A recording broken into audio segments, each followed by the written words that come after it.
Sin embargo, al doctor Forero no le gustó esa idea. Así que vamos a resumir algunas historias viejas y hacer algunos cuentos cortos recientes. ¿Por qué estamos siempre buscando un procedimiento endoscópico para reflujo? Si la cirugía laparoscópica es tan buena y si los IVPS son tan buenos. Bueno, se supone que hoy en día se describen un poquito más los efectos adversos que pudiesen tener los inhibidores de bomba de protones, sobre todo la absorción de vitamina B y vitamina D y su consecuente desmineralización ósea, osteoporosis y osteopenia. Todavía se discute si puede haber colonización bacteriana o si puede haber efectos tróficos en la mucosa gástrica, pero en general son eficientes a largo plazo. En cuanto a la cirugía, ya veremos algunas consideraciones. Sin embargo, con que los IVPS son tan buenos, todavía algunos pacientes no pueden controlar bien los episodios de regurgitación nocturna que interrumpen el sueño. Algunos de ellos siguen teniendo dolor precordial. El costo ya no es un tema tan importante, ya han bajado mucho de precio, sobre todo los omeprazoles, las primeras generaciones, y algunos pacientes no son tan disciplinados, de manera que permanecen con síntomas intermitentemente. En cuanto a la cirugía, no es la panacea. El 62% de los pacientes que han sido operados usan regularmente IVPS después de 5 o 7 años. La probabilidad de que los pacientes recaigan con síntomas es 60% si la cirugía es hecha en centros comunitarios y no en centros especializados. Y en nuestro medio esto es más importante porque en nuestros países nadie tiene un gran volumen de cirugía antirreflujo. De manera que la cirugía tiene sus cosas, también tiene efectos secundarios, la gente puede tener lesiones del vago que no son tan infrecuentes, sobre todo cuando se hace la recirugía, de manera que siempre existe en el ambiente una emoción por conseguir algún procedimiento antirreflujo endoscópico que pueda ayudar a los pacientes. ¿Cuáles serían los objetivos de un buen procedimiento endoscópico? Que controle los síntomas, que disminuya el uso de IVPS, que reduzca la exposición ácida y con esto la posibilidad de la aparición de un Barrett, que sea seguro y que no sea caro. Por supuesto, esta combinación no se ha dado en ninguno de los procedimientos que hemos tenido disponibles. Que no sea muy complejo técnicamente. Ya ahorita haremos un recuento de los primeros procedimientos y en general los procedimientos que están en el tapete ahora son procedimientos complejos que llevan tiempo y que probablemente deben ser hechos con anestesia. ¿Cuáles serían los objetivos? ¿Hacia dónde iría? ¿Dónde actuarían estos procedimientos? O modificando la presión del esfínter o la longitud, o modificando el número de relajaciones transitorias, modificando la anatomía, disminuyendo el espacio. Sin embargo, la anatomía del área de reflujo es muy compleja, hay muchos elementos que no conocemos. El hecho de que no funcionen o sí funcionen algunas tecnologías y algunas cirugías nos hacen pensar que hay cosas que desconocemos plenamente sobre la fisiología y la fisiopatología del reflujo. En cuanto a cómo se han evaluado los procedimientos antirreflujo, las definiciones de éxito han sido muy etéreas, muy consistentes, muy incongruentes. ¿Qué es éxito en un procedimiento antirreflujo? ¿Que el paciente no tenga tratamiento más nunca o que disminuya los inhibidores de bomba? ¿A cuánto? ¿A 60, 40? ¿A 80%, a 10%, que mejore los scores de calidad de vida? ¿Cuán subjetivo puede ser eso? Algunos scores están muy bien validados, como el EDGAR, que le gusta mucho al doctor Kajalek. Que se normaliza la pH y manometría. Hay un grupo de pacientes no despreciable en los que no se normaliza la pH y la manometría, pero sí alivian los síntomas, de manera que esa correlación tampoco está tan clara. Que se controle la esofagitis endoscópicamente y que dure ¿cuánto? ¿Un año? ¿5 años? ¿10 años? No hay una uniformidad de criterios para definir éxito en procedimientos endoscópicos antirreflujo. Hemos estado utilizando escalas visuales analógicas que no están del todo validadas, de manera que yo creo que en adelante vamos a seguir utilizando los sistemas EDGAR, que probablemente es el más popular y está razonablemente validado. En los criterios de inclusión de los pacientes en los que se ha hecho procedimientos antirreflujo, se limitaban a esofagitis leves, a hernias pequeñas, a pacientes que respondían bien a los inhibidores de bomba de protones, índice de masa corporal normal, es decir, pacientes sanos probablemente. Entonces, ¿por qué hacer un procedimiento de estos a un paciente sano? Todas estas son preguntas que estuvieron en el aire y quedan en el aire. Por otra parte, los reportes de casos son casi anecdóticos. Hay pocos estudios controlados, hay algunos estudios randomizados, pero con una cantidad de pacientes pequeña. No hay consistencia en los estudios que han venido después, de manera que estamos en un limbo todavía. No sabemos cuál es la curva de aprendizaje, ni qué va a pasar con estas cosas, ni sabemos mucho qué ha pasado. Lo cierto es que estos procedimientos han ido y venido. Entre el 99 y el 2010, 5 procedimientos fueron aprobados por FDA y los 5 fueron suspendidos. En este momento ya el desarrollo, están caminando algunos procedimientos endoscópicos que básicamente buscan lo mismo, pero son de mejor calidad. Los procedimientos aprobados por FDA fueron EndoCinch, Stretta, Enterix, Plicator y el Gatekeeper de Medtronic. En cuanto al EndoCinch, no sé si lo recordarán, una máquina de suturar adaptada a la punta de un endoscopio con una cámara que succionaba el tejido y se atravesaba la aguja de un lado a otro. Es decir, se daba una puntada adentro, de proximal a distal, y se traía el hilo. Ahí había que cargar otra vez la aguja, volver a entrar, tomar otra puntada y sacar el hilo. Y después avanzar los 2 hilos y hacer la aplicatura. Se hicieron alrededor de 6.000 pacientes hasta septiembre del 2005.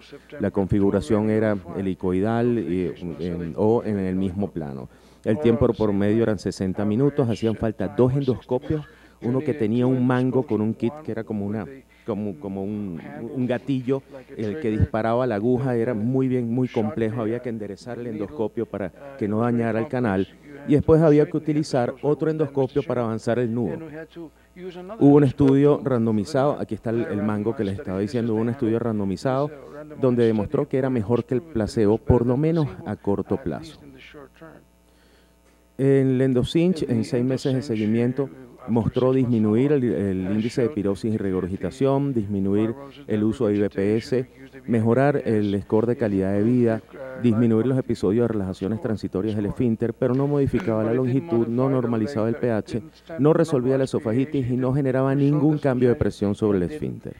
No hubo complicaciones fatales, era un procedimiento relativamente seguro, algunas complicaciones menores, hubo una experiencia local, nosotros hacíamos una modificación de la técnica del mismo nivel de la sutura, hacíamos una configuración triangular con un vértice superior. Nosotros pensábamos que esto podía hacer un poquito más intraabdominal el esfínter, pero al final esta sutura llegaba hasta la submucosa, en el mejor de los casos hasta la muscular, así que no había manera de que nosotros, suturando la submucosa, hiciéramos que el esfínter se pusiera intraabdominal.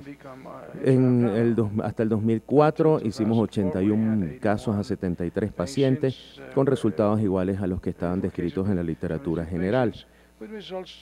Esta es la imagen, fíjense, junio del 2009. Esta era la imagen del paciente antes del EndoCinch y esta era después del EndoCinch. Resultados inmediatos preciosos, duración mínima. En el primer seguimiento teníamos 52 minutos de promedio, pocos episodios de complicaciones, y después cuando hicimos el seguimiento a 24 meses, tuvimos una reducción del índice de pirosis, de regurgitación diurna, muy bueno de regurgitación nocturna, disminución de la necesidad de IBPS. Pero a los 5 años esos resultados eran terriblemente malos. De 60% de satisfacción a 28%, de 52% de regurgitación diurna a 27%, de 90% de nocturna, que era la que más mejoraba, a 52%, y casi todos los pacientes estaban otra vez en inhibidores de bomba de protones. De manera que lo reportado y lo vivido por nosotros es que la eficiencia a mediano plazo era muy mala para el EndoCinch y se dejó de hacer. El Stretta, un dispositivo con unos ganchos terribles, un balón que se inflaba y se anclaba en la unión esofagogástrica, generaba corriente, prácticamente era freír el esófago, duraba 45 minutos, sí hubo un estudio randomizado donde parecía que era mejor que placebo, con una mejoría de algunos de los índices de regurgitación y disminución del uso de inhibidores de bomba de protones, pero de nuevo, con una normalización del pH marginal, una resolución de la esofagitis nula y poca modificación en el esfínter. Todo sintomático, pero nada objetivo. Hubo complicaciones fatales, broncoaspiración y perforación. esto se abandonó, este procedimiento. Me llamó la atención que el año pasado vi un boot en el DW. Pareciera que Medtronic está tratando de lanzarlo otra vez, pero a nuestro juicio es un mal procedimiento. Algunas personas piensan que el paciente dejaba de tener síntomas porque se quemaban los plexos nerviosos del esófago y ya no sentían nada. No hubo un seguimiento mayor de un año. Y después vino el Enterix. El Enterix se hicieron alrededor de 3.000 pacientes desde enero del 2005.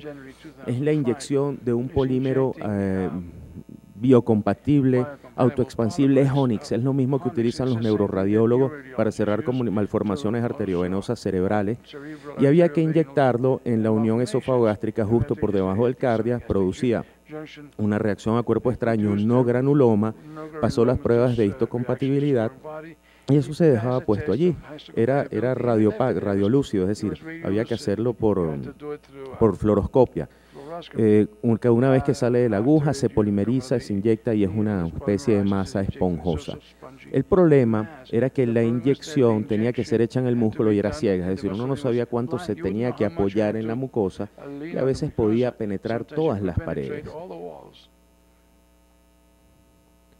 Siempre por encima de la unión esofagástrica, las agujas eran un poco, por debajo, perdón, las agujas eran un poco más rígidas y había que hacerlo por fluoroscopia.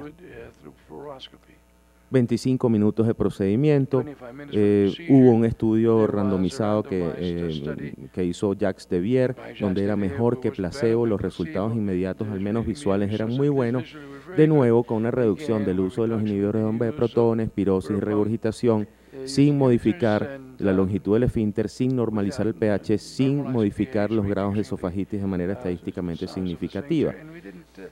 Había que evitar inyecciones de abajo hacia arriba, había que comenzar a inyectar lentamente y si el polímero, que era radiolúcido, se esparcía rápidamente, probablemente estábamos en un vaso.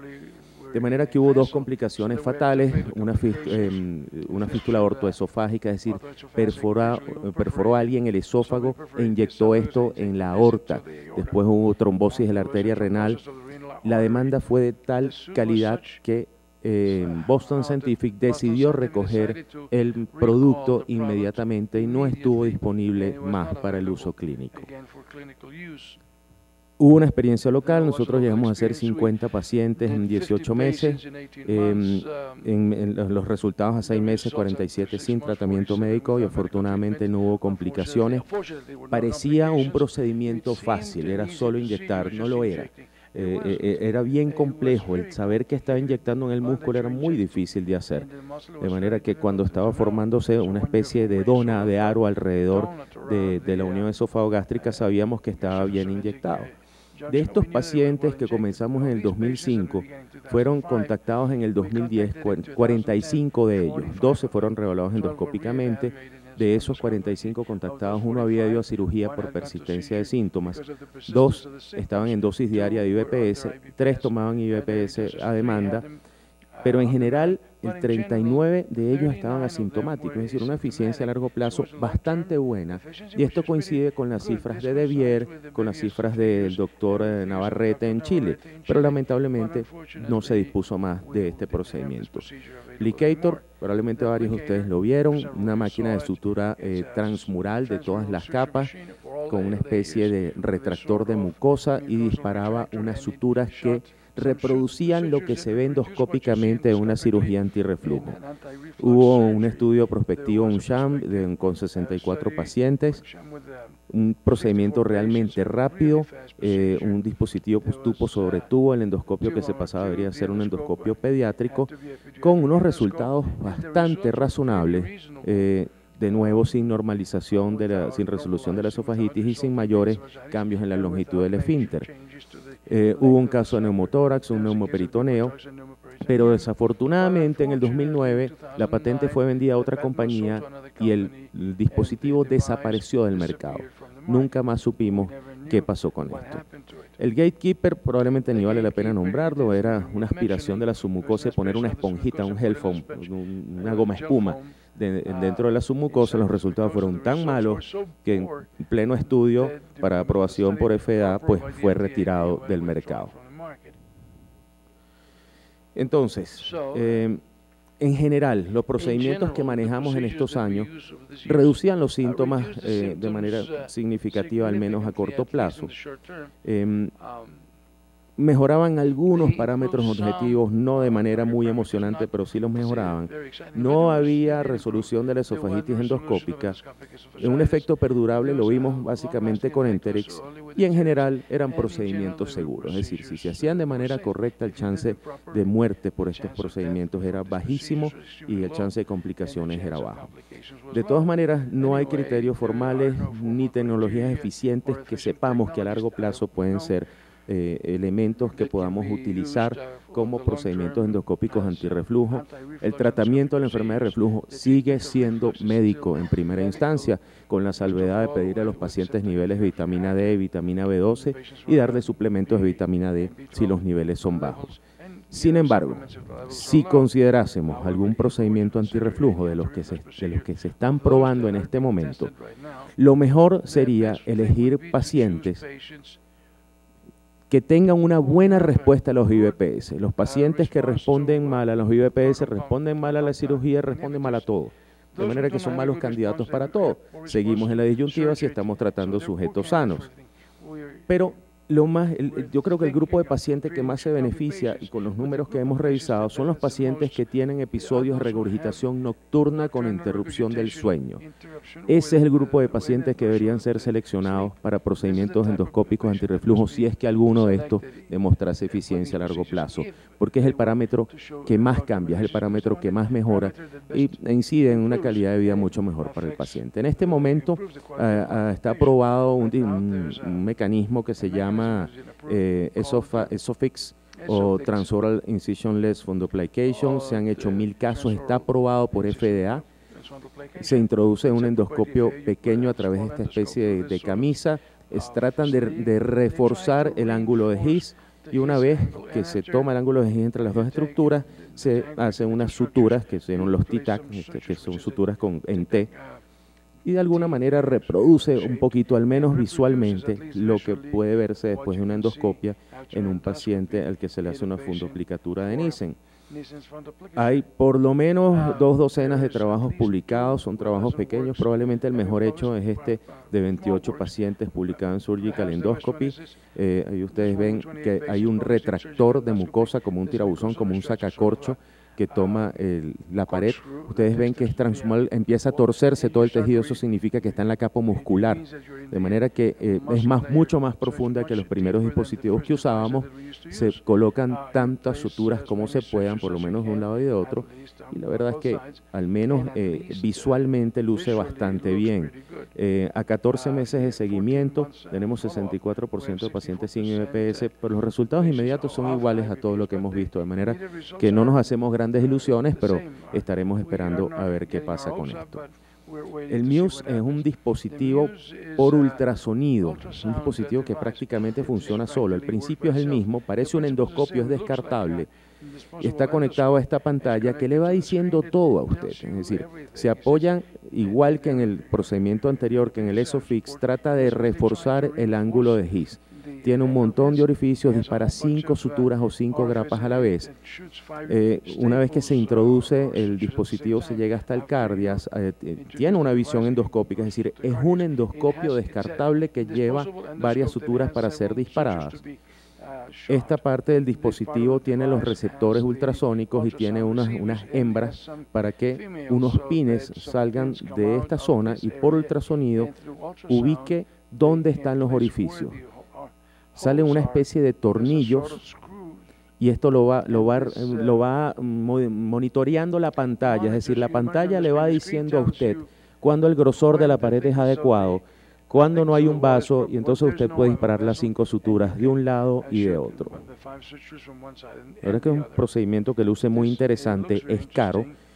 En Surgical Endoscopy se publicó el primer estudio prospectivo con 6 meses de seguimiento. Los resultados inmediatos lucen razonablemente buenos. Hubo un par de eventos adversos que fueron fugas y se está esperando hasta 3 años. Esto es un trabajo bastante serio y vamos a ver qué pasa con eso. Algo que nos llamó mucho la atención cuando estuvimos haciendo la revisión fue este trabajo de Inoue, siempre Inoue.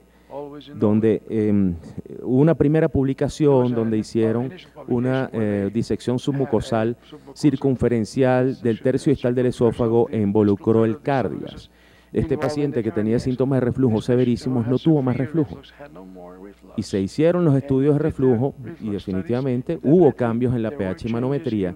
Así que Inoue en el 2014 decidió reclutar a 10 pacientes sin hernias o con hernias muy pequeñas e hizo un estudio piloto donde se hizo una mucosectomía, una disección submucosal, mejor dicho, circunferencial, pero no de toda la circunferencia, en 2 centímetros por debajo de la unión esófago-gástrica, y demostraron una reducción significativa en el tiempo de acidificación esofágica y una mejoría significativa en las medidas objetivas de la pH y la manometría. Ellos han llamado a esto ARM, Anti-Reflux Mucosectomy. Aparentemente estamos ahorita en un estudio prospectivo que está llevando Inoue, no sabemos hacia dónde va, pero el gran cambio de este procedimiento en comparación a todo lo demás es que esto es muy barato.